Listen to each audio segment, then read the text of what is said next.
ঘোরার যে নাটাইটা, এই নাটাইটা সবসময় ধানমন্ডি 32-এ অথবা পল্টনে অথবা সামোয়ার ইন ঢাকা।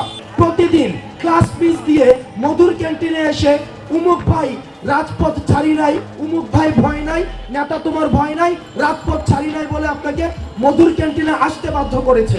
সামাজিক যোগাযোগ মাধ্যম কিংবা রাজপথ সবখানে সমান তালে সোচ্চার বৈষম্য বিরোধী ছাত্র আন্দোলনের আহ্বায়ক হাসনাত আব্দুল্লাহ আওয়ামী লীগের ফ্যাসিবাদের পুনর্বাসন নিয়ে আবারও ক্ষোভ জানিয়েছেন তিনি। হাসনাত আব্দুল্লাহ বলেন, দেশের মিডিয়ায় 1.5 যুগেরও বেশি সময় ধরে আওয়ামী দালালদের আধিপত্য।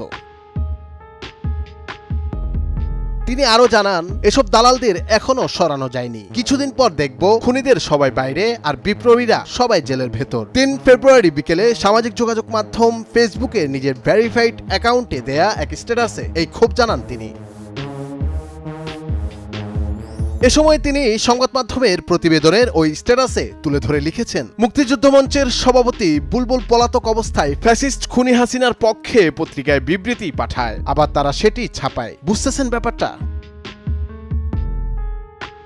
হাসান আরো লিখেন, শফিক ভাই, আপনাদের সুশীলতা আপনাদের গলায় দড়ি হয়ে না ফিরুক। এর আগে আরেক স্ট্যাটাসে হাসনাত আব্দুল্লাহ লিখেছিলেন, বর্তমানে আমলা ও মিডিয়া আওয়ামী অপরাধের বৈধতা উৎপাদনে সমন্বিতভাবে কাজ করছে। যেসব আমলারা 1.5 যুগেরও বেশি সময় ধরে আওয়ামী লীগের ফ্যাসিস্ট হওয়ার পথ প্রশস্ত করেছিল, যেসব মিডিয়ায় দীর্ঘ লড়াইয়ে যুক্ত সংগ্রামী জনগণকে জঙ্গি ট্যাগ দিয়েছে, আজ তারা আওয়ামী পুনর্বাসনের জন্য উঠে পড়ে লেগেছে।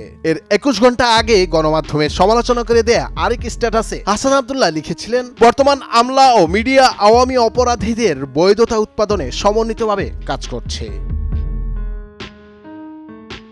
ওই পোস্টে তিনি আরো জানান, আমরা যখন এই আমলা ও মিডিয়ার বিরুদ্ধে কথা বললাম, তখন আপনারা বলা শুরু করলেন, আপনাদের এই দায়িত্ব কে দিয়েছে?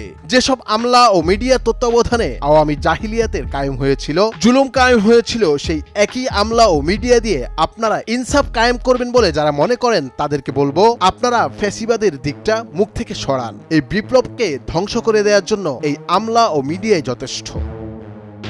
24-এ আজকে যে গণঅভ্যুত্থানটি হয়েছে, সেটির কিন্তু দলীয় ছাত্র রাজনীতির যে ব্যানারে, সেই ব্যানারে যখনই যতগুলো আন্দোলন হয়েছে, সেগুলো কিন্তু সফলতার মুখ দেখেনি। নুরুল আফসার, নয়া দিগন্ত।